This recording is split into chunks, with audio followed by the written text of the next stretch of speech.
자, 이번에는 필렛 용접에서 다른 형태의 힘을 받는 경우를 한번 검토해 보도록 하겠습니다. 요 경우인데요.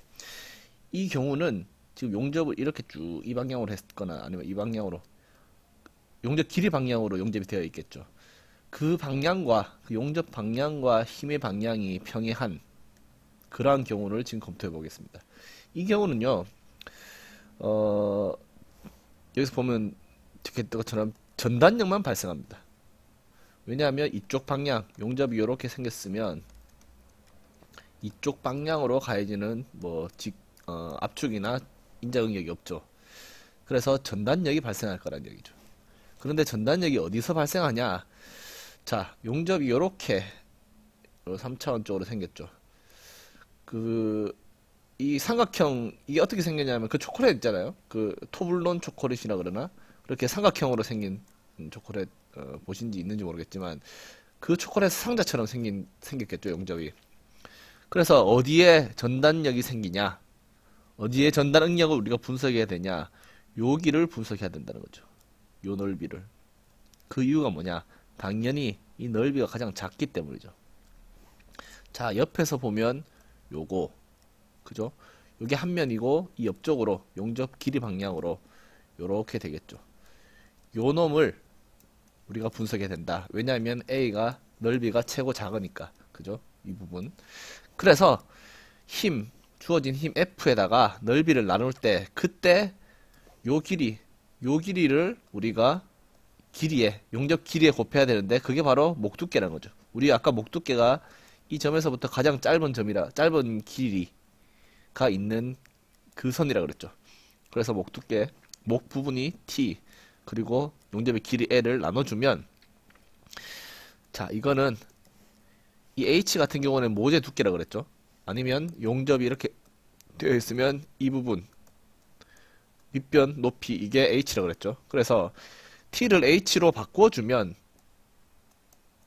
요렇게 됩니다. 요렇게 되나 보네요. 아니지. T는 루트 2분의 H. 뭐 H가 더 크니까요, 그죠? T보다.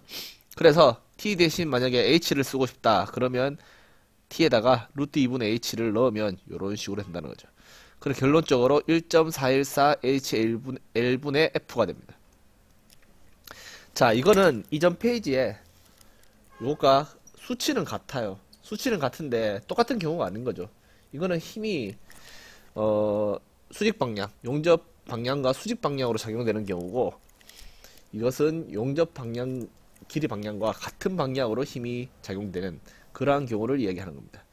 그래서 이렇게 전단 응력이 발생한다. 자, 그러면 수직 또는 직경 응력은 없다는 거죠, 이 상태에서. 자, 여기서 이 4번을 이제 이야기할 건데, 이 사이에 빈칸이 없어가지고 이게 중요하지 않거나 아니면 3번에 종속된 그러한 내용이라고 생각할 수 있는데, 이건 편집을 잘못한 거지, 요게 어떻게 보면 제일 중요한 그런 개념이죠. 용접에서 일반적인 전단 응력은 어떤 의미를 가질까? 자, 일반적으로 전단 강도는 인장 강도보다 작아요. 그게 무슨 말이냐면, 예를 들어서 인장 강도가 800메가파스칼인 어떤 재료가 있잖아요. 그놈의 전단 강도를 실험을 해보면 이거는 800만큼 되지는 않고 400에서 한 500, 꼭 이렇지는 않지만 이 정도 된다 이런 거죠. 그래서 대부분 물체, 아마 모든 물체가 그럴 거예요. 모든 재료가 인장 강도가 예를 들어서 어떤 값이라면 전단 강도는 그거보다 작다는 것은 확실하다는 거죠. 이걸 또 어떤 것을 통해서 유추할 수 있냐면, 인장 강도 정보만 있고 전단 강도 정보는 이거는 있고 이거는 없는 그러한 경우가 있다. 그런 경우에는 우리가 분석을 위해서 만약에 굳이 이게 필요하다면 가정을 통해서 어떤 여러가지 이론을 통해서 이것을 예상할 수 있어요. 정확한 값을 알 수 있다는 게 아니고 어느 정도 될 거라고 예상을 할 수 있는데, 그게 우리가 배웠던 트레스카하고 본미지스를 사용한다고 이야기했죠. 트레스카를 사용할 경우에는 이놈은 전단 강도는 인장 강도의 반입니다. 그래서 800일 경우에는 400이 된다는 이야기죠. 근데 그게 어떠한 재료에 정확하게 삽입이 된다기보다는 우리가 모르면 전단 강도를 굳이 모르면 이렇게 예측을 할 수 있다는 거죠. 이 정도 될 거다. 자, 트레스카 말고 본미지스로도 우리가 예측을 할 수 있었죠. 전단 강도는 0.577이었나요? 인장 강도. 그러니까 800 들어오면 뭐 한 500쯤 된다 이거죠. 500 정도 될까요? 그래 500쯤 될 거다.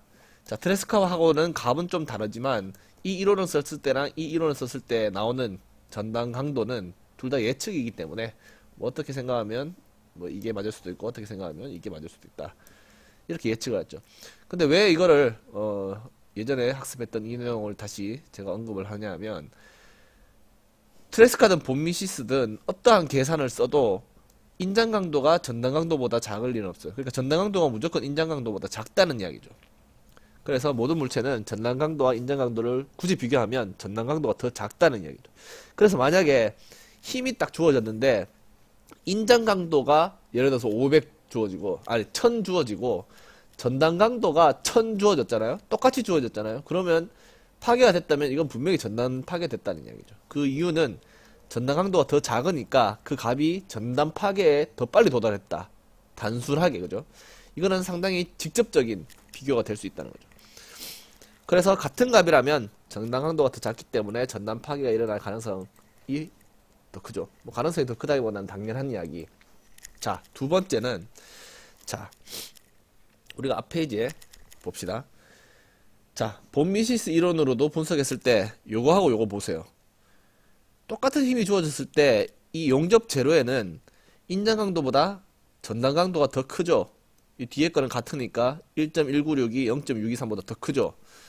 요걸로 분석을 해도 이거는 0.5인데 이게 1.2입니다. 그죠? 그래서 이게 더 커요. 이거는 말할 필요도 없죠. 이거는 인장 강도가 하나도 없다고 가정하는 거잖아요.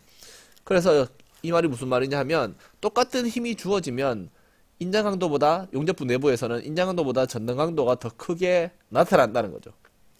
그래서 다시 뒤로 돌아오면 전단 능력 용접 이음 내부에서 전단 능력은 어떠한 의미를 가지냐 하면 어차피 똑같은 값이라 그래도 설사 힘이 가해져서 용접부 내부에 인장 강도와 전단 강도가 똑같이 나타나더라도 전단 강도가 더 약하기 때문에 전단 파괴가 더 빨리 일어난다는 거죠. 그런데 여기에 불에다가 기름을 들여붓는 사실은 힘이 가해지면 전단 강도를 떠나서 그냥 전단 능력이 더 크다는 거죠. 인장 능력보다. 그래서 이 두 가지 사실은 용접부 내부에서는 반드시 전단 파괴가 일어난다는 것을 이야기하고 있죠. 그래서 용접 이음 파괴 고려해야 하는 응용 요소는 주로 전단 능력이라는 거죠.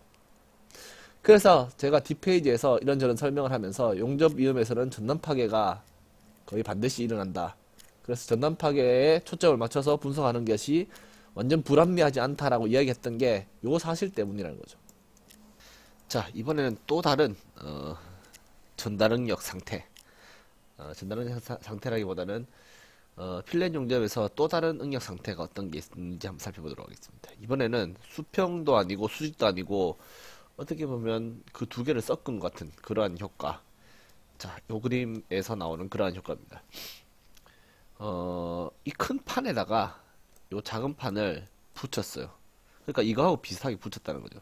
근데 이번에는 힘을 여기 주는 거예요. 이렇게 주는 게 아니고 힘을 이렇게 눌러준다. 그러면 이 판때기가 이렇게 이 밑쪽으로 가려는 힘이 있겠죠. 물론 위쪽으로 가지 않는 지금 정적 평형 상태겠죠. 이때는 용접부에 어떠한 응력 상태가 될까? 그것을 분석해 보자는 거죠. 아까 얘기한 것처럼 지금까지 했던 것 중에 약간 복합적인 그런 느낌인데, 첫 번째로는 이 힘에 대응하는 힘들이 여기 이렇게 다 이렇게 용접부가 이렇게 이놈을 떠받쳐 주겠죠. 요거에 대응하는 그 떠받쳐 주는 힘에 의해서 발생되는 전단 능력이 있을 거예요.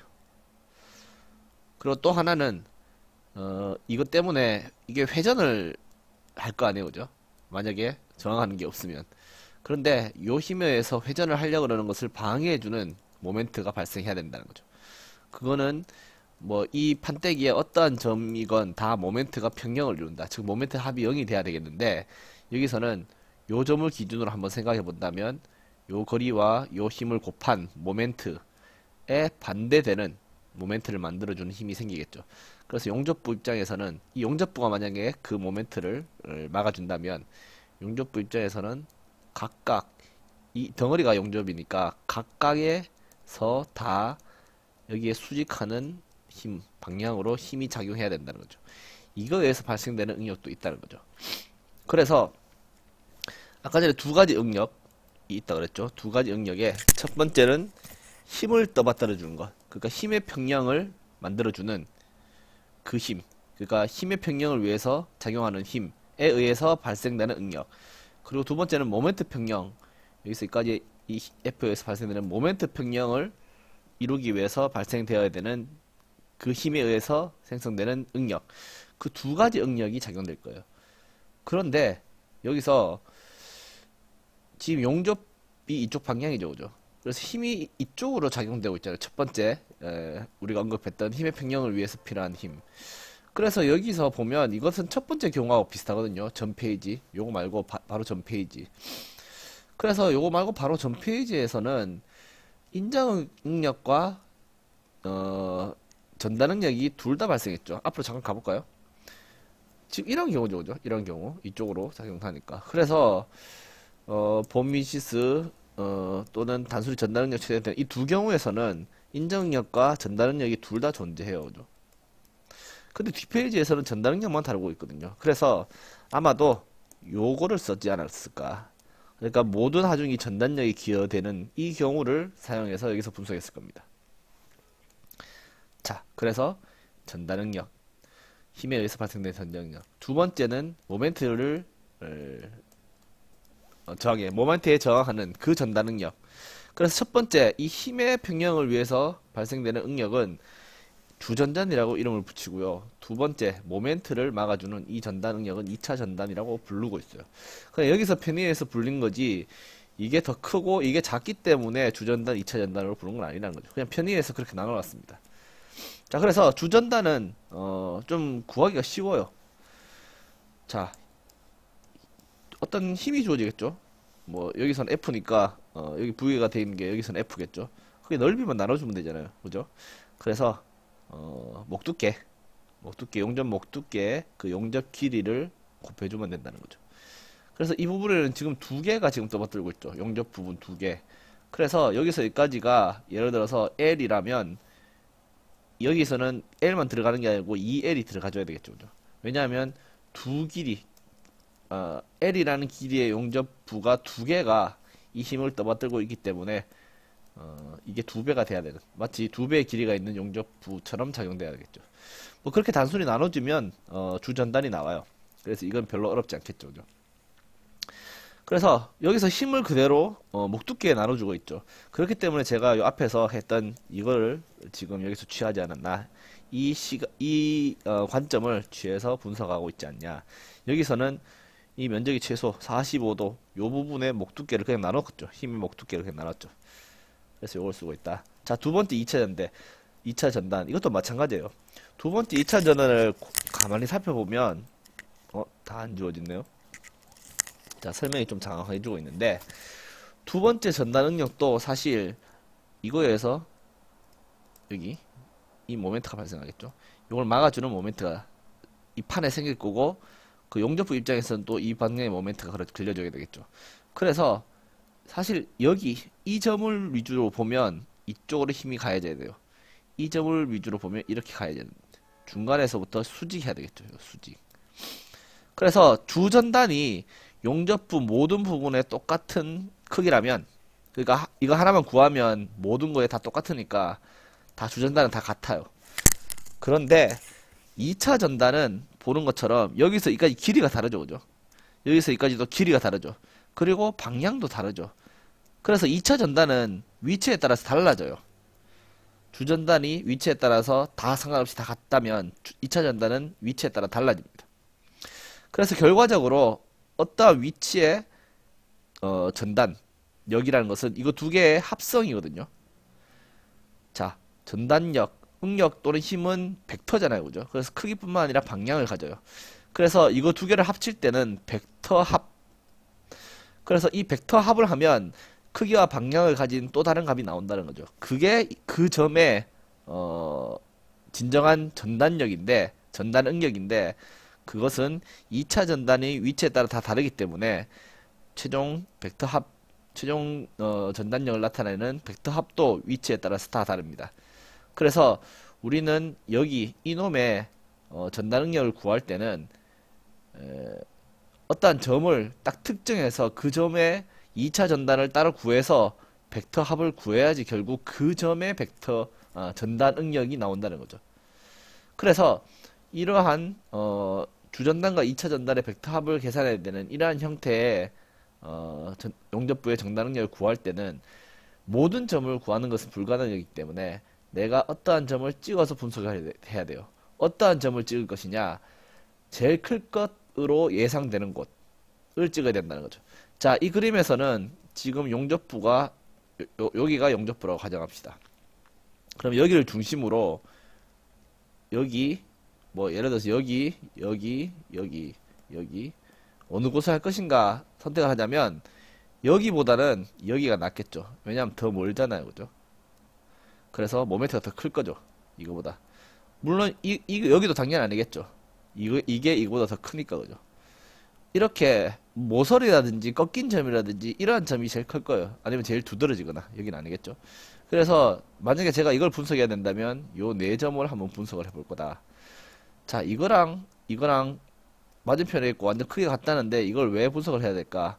합성 베타는 달아줄 수 있거든요. 주전단은 무조건 이 방향이고 이거는 2차 전단은 이 방향이니까 이거 두 개 더한 거랑 이거 두 개 더한 거랑 어떻게 될지 모르니까 여러 군데의 점을 분석해 봐야 된다는 것이죠. 자, 그리고 끝으로 아까 얘기하려고 그러다 말았는 건데, 자, 사적일 수 있지만 이 2차 전단, 지금 이게 2차 전단이죠. 여기서 이 수직 아니 저 모멘트를 반발하는, 그러니까 이 F에 의해서 발생하는 모멘트를 막아주는 방향의 모멘트, 그 힘에 의해서 생성된 전단 응력은 이 방향이죠. 그런데 이거는 요거처럼 이쪽 방향도 아니에요, 그죠? 완전히 이쪽 방향이면 전단 응력밖에 없다라고 굳이 이야기할 수 있는데, 이쪽 방향이라는 것은 이것도 아니고 이것도 아니지만 어쨌든 이거는 100% 아니라는 거죠. 100% 요게 아니라는 거죠. 그래서 이쪽 방향의 성분도 가지고 있죠. 그렇기 때문에 제가 무슨 말 하고 싶냐면 여기에는 전단 응력밖에 없다고 할 수는 없다는 거죠. 2차 전단조차도. 1차 주전단은 아까 얘기했던 것처럼 당연히 인장 응력 성분도 반드시 있을 거고 2차 전단도 사실은 인장 응력 성분이 있을 거예요. 근데 2차 전단도 아마 페이지에처럼 모든 하중이 전단력에 기여한 경우 이 시점에서 이 관점에서 문제를 접근하지 않았을까.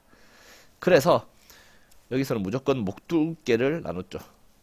그러니까 용접의 목두께에 모든 힘이 전단력이 생성된다. 어떠한 힘, 모든 힘이 다 그 전단력에 그 목두께 지점에 전단력으로 작용한다라는 것을 가정하는 그 대전제 속에서 문제를 접근했다는 거예요. 이거는 뒤에 나오는 다른 형태의 분석에도, 그러니까 다른 종류의 용접부 분석에서도 이러한 관점이 사용될 겁니다.